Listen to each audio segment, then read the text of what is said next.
All right, welcome back. Day two with Aditya Toli, Center's Own, and running for Congress. And I really like your shirt and slacks. They're almost identical to what you were wearing yesterday. Yeah, how about that? I have several of these. Yeah. for just such an occasion. As we left yesterday, you had sort of set the table for ideologically for why you're doing what you're doing, and you compared the American political landscape to a toxic relationship, with the left being one of the spouses and the right being the other. And as time progresses and we don't solve the real issues in the relationship, we go from discussion to yelling to threatening to maybe even physical violence. And then what would be next would be, I guess, the dissolution of the relationship, usually tragically. You feel like we're into the throwing stuff phase of that 5 phases, and that's what scares you. It says on your campaign material you don't like the fear-mongering that parties go to get votes, which is creating fear a lot of times where there shouldn't be any. You feel like this is pretty substantiated nervousness that the system could be heading for something bad, and that's when you knew you wanted to get in. Is that a good summary? Yes, sir. Okay. So that being said, that's page 1.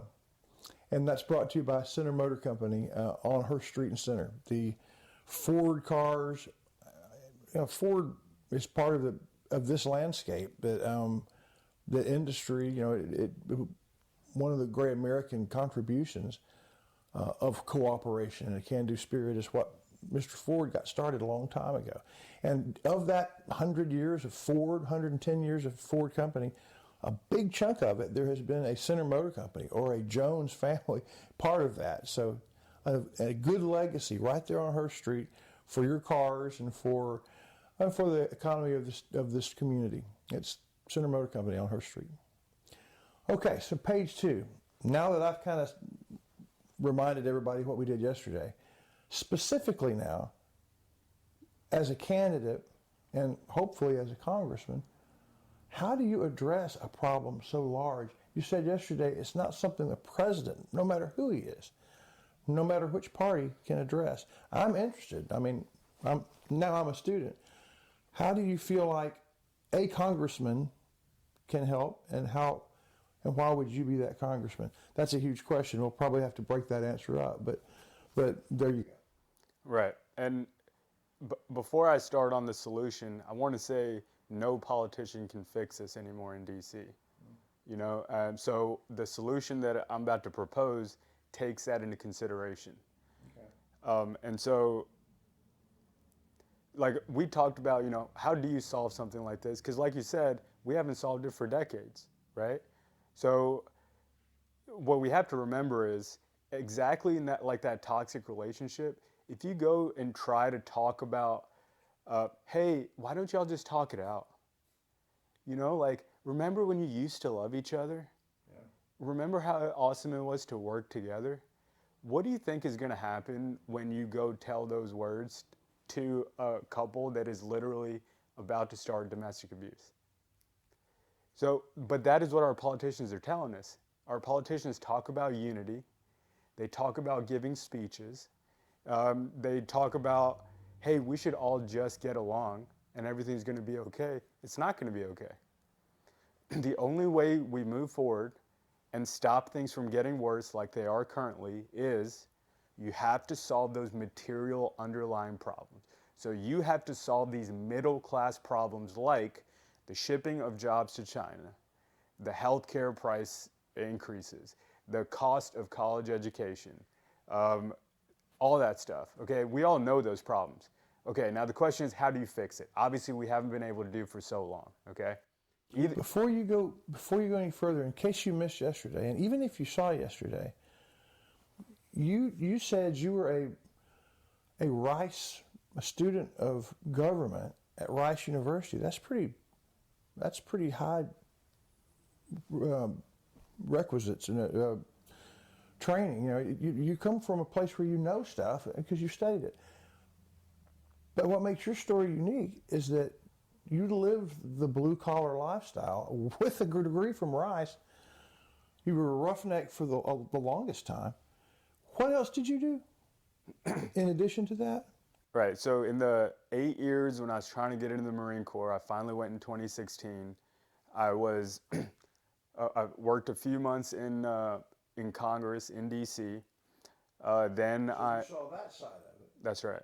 Then I worked at a civic education nonprofit teaching how government works to a lot of high school kids from across the country. Did that for about 6 months. During that time, I also worked at a hostel, like sweeping floors, like cleaning restrooms, answering phones, to supplement that income because I had a lot of student loans just like everybody else. Mm-hmm. After that, I went and worked at a car mechanic. During that time, I was also an SAT tutor. Car mechanic, SAT tutor. That's right. Then I moved back to Texas, back home here. I was worked building log houses down Arcadia for Mr. Kenneth Verner. A lot of y'all might know him. I also worked with Miss Pam White of Shelby County Outreach Ministries as a management consultant, like volunteering, to help reorganize how they set up all their little nonprofit businesses they have. And when the log house stuff ran out, that's when I went to the oil field. I was there for, I want to say about 4 years. And by that time was when the Marine Corps application finally went through. Until that time, they kept telling me, hey, you can apply next year. That's why I kept taking these short-term jobs. And through that, very fortunate, really, that you were able to do that. During this entire time, you are marrying somehow white-collar experience and blue-collar experience to where you can understand, because you lived it, the disconnect that you've talked about. So when you were listing the middle-class problems, go back to that, healthcare rising costs, getting into college. Jobs being shipped off to China.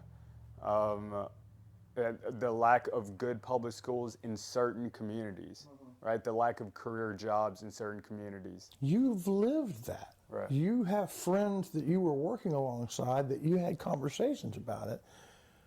And I'm going to say the average congressman or woman hasn't had the roughneck experience. So you can speak with some authority on the problems that are real, that we all know about. And we wonder why Congress doesn't. I mean, that's right, Mr. Watlington. I dated an illegal immigrant girl, So I know what that community thinks like. So when I say illegal immigration is bad, I know exactly how they think, and I know most legal and illegal immigrants agree with me. I have lived in majority black communities where I got mugged 3 doors down from my house, and a guy got shot right outside my front door. And I know what those people go through in those majority black communities. And so when I hear defund the police, I know that phrase came from liberals that have never lived in black communities or interacted with these people. Because not a single friend or neighbor that I lived with had bad things to say about the police, at least in that neighborhood, because they knew that these kids that were into violence and negative acts, someone has to protect them from these kids. And so you speak with an authority that is not necessarily commonsensical for someone that's listening to you. They just have to kind of know that. And for me, that's one of the challenges you have in messaging is you. I have seen this. And whoever else that you are encountering as an opponent or whatever probably hasn't. And I think that's a unique, essential part of what you have to offer. And that was a long page too, but it is brought to you by Nacogdoches Medical Center, and we're so thankful that they exist. emergencies happen, and for a period of time, very disconcerting period of time, there was no place to go in the whole county. And so an emergency, when you add emergency and distance, that's oftentimes a bad combination. So thank you, Nacogdoches Medical. And we were right next door to the Dairy Queen. The Dairy Queen menu. Is it going to be, most likely, are you getting something that's salty and like a sandwich, or are you getting a dessert? I'm a huge dip cone fan. Huge. Really? Just the dip cone? Dip cone, absolutely. That's all you need to be happy. That's right. That's right. I probably get that multiple times a month. It's like my guilty. It's a beautiful a beautiful guilty pleasure. The Dairy Queen Center. Okay, so I interrupted you on the flow. You were listing the middle class problems, and I wanted listeners to know that you understand middle class problems in a way that even Shelby County middle class wouldn't see. Most of us have not been mugged in a neighborhood like the one you're describing. So you've seen it up close. Now then, if you can remember where you were going with that list of jobs, if you can pick that narrative back up, that's where I'd like for you to continue, if you can. Yes, sir. So we're talking about solutions, right? How do you fix this toxic relationship?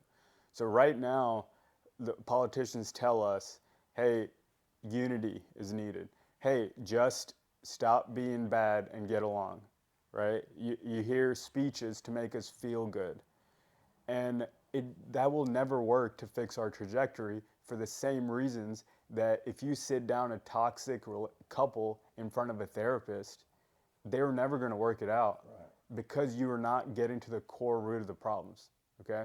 So if we want to fix what we're trying to fix, you have to fix these core problems for the middle class. For the middle class, meaning healthcare prices, lack of good schools in certain communities, lack of career jobs, all being shipped off to China. Like, these are middle class problems, okay? And once you fix those problems, then you can start talking about unity, talking it out, see where your differences are, like commonalities are, etc. Okay. The question is, how do you do it? Because we've been trying to do it for 30 years, it hadn't worked out. You think you know? You think you have an approach? Yes. Okay. Because the root cause of all this conflict is the House of Representatives. It's not the presidency. It's not the Senate. It's the House of Representatives. And it's hard because the House of Representatives has 435 congresspeople from across the country, from completely different backgrounds, cultural backgrounds, and what they want to do. So you can't get them to come to a consensus, okay? So that's what's happening now. The question is, what do you do about it? And so since I'm a conservative, I'm going to talk about what the Republican Party can do about it, okay? Conservatives, the Republican Party is excellent, but we have a defensive strategy, meaning everything we do is organized around stopping or slowing down the stuff that we don't like the Democrats doing, okay? So we're good at organizing together as a conservative movement to stop socialism, or to stop high taxes, or to stop government takeover of any industry, like the Green New Deal, for example. But when we get the football in our hands, and it is our turn to score a touchdown for decreasing healthcare prices, or good public schools in a lot of these communities, or bringing back jobs from China, we can't do it. It's because we don't have an offensive strategy. So what ends up happening is you get a president like Trump, right? A quarterback that is ready to get touchdowns, right? He's ready and he's motivated and he's ready to do it. Let's go. Everyone get in line. His offensive line, the wide receivers, those are all congressmen, okay? And they are also ready because they're not bad people, right? They want to score touchdowns because, one, it's good for the country, but two, it also makes them look good, makes them feel good, and they feel like they're making history, okay? But they can't do it because we don't have an offensive playbook. And so we get in the huddle, we got 20 seconds to decide how we're gonna make that touchdown for healthcare, right? And there's all these different opinions on how to do it just on our team. So by the time we know what's going on, the game clock's already run out. And so everyone has a different opinion on what route they should be running, who they should be blocking. So by the time we get there, we can't score the touchdown. We can maybe get a couple of first downs, but we can't get that drive to go all the way in because we don't have consensus, because we have a defensive strategy. Does that make sense? Yeah. And when you first talked to me, well, pushing a year ago, in Whataburger, we had a high-level meeting in Whataburger.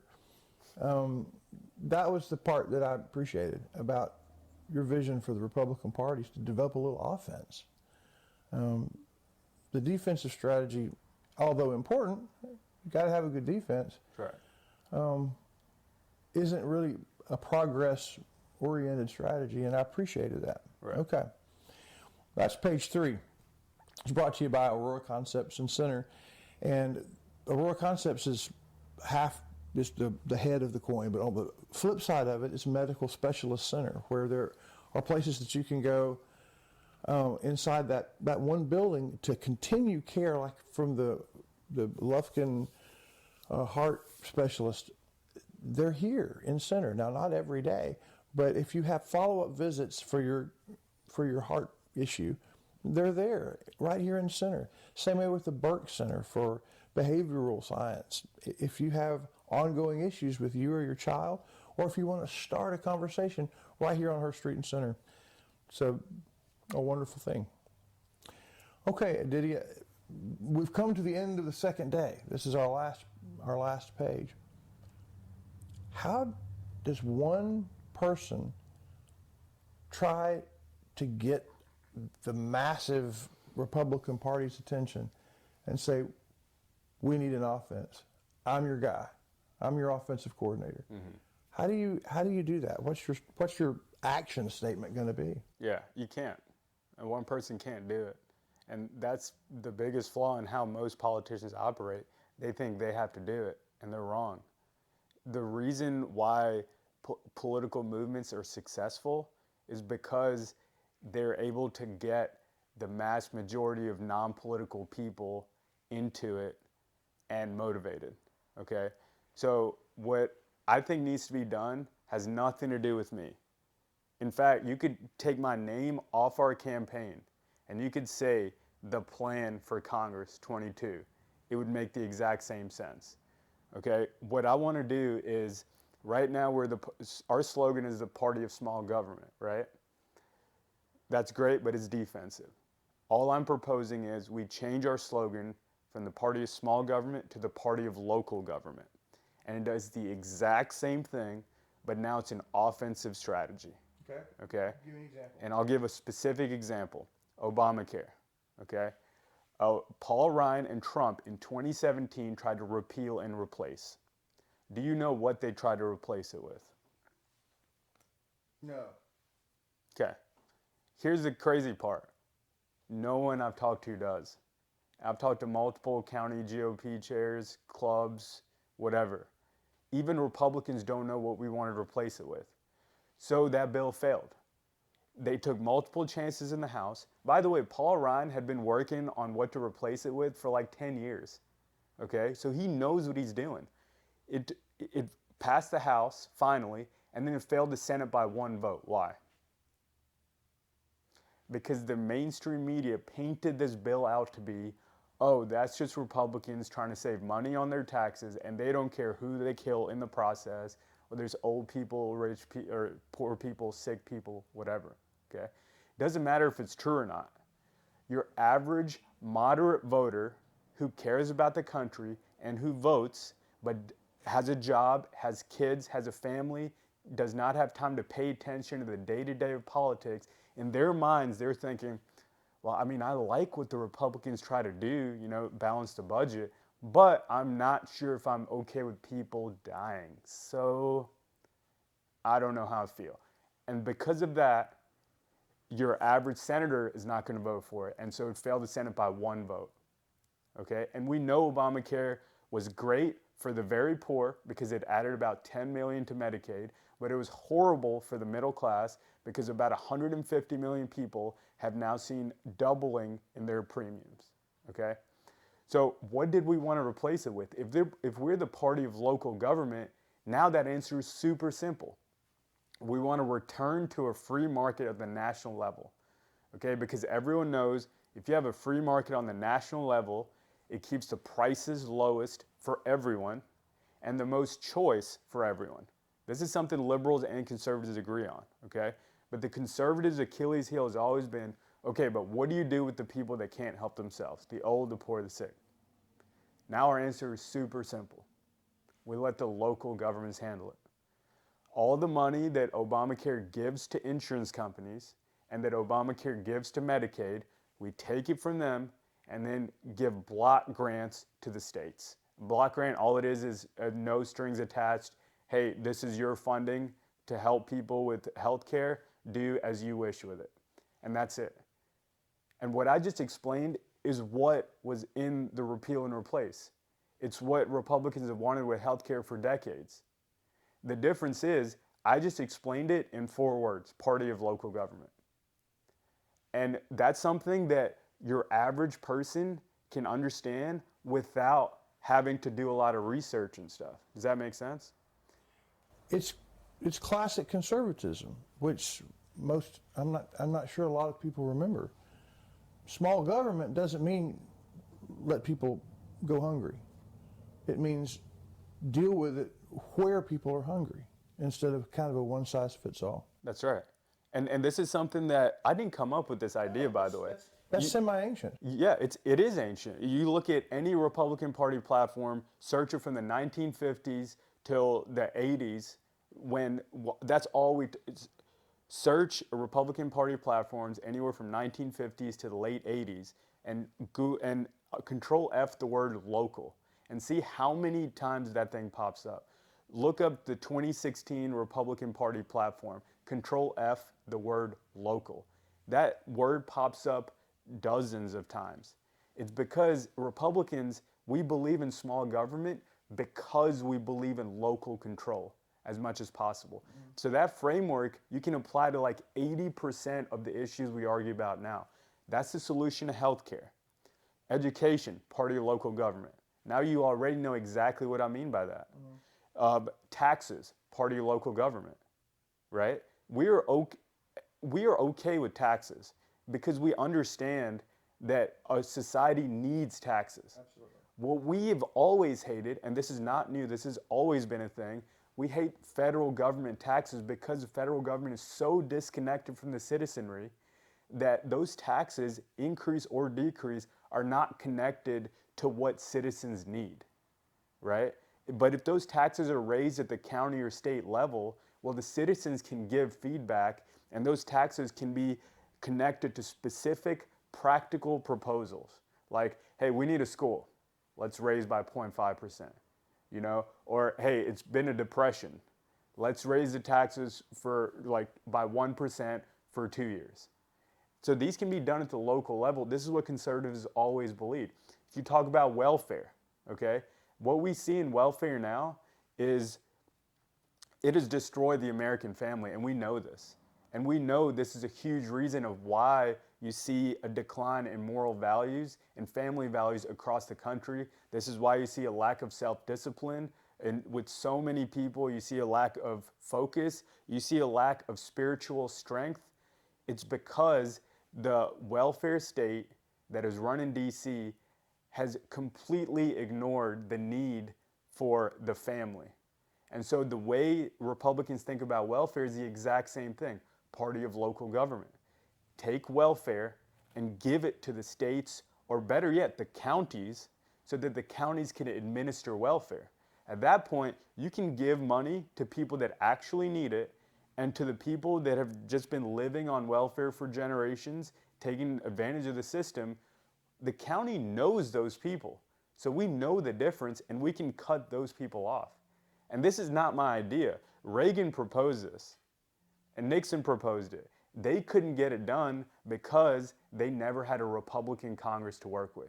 We have that now, so we can do it. But the only thing needed is we need to change our slogan to the party of local government. Once we do that, how we stand on all these issues instantly makes sense. And this is the most important thing. It puts the voter in charge. Because conservatives lose because we think it's politicians debating politicians in DC. And that's what gives us wins. It's not.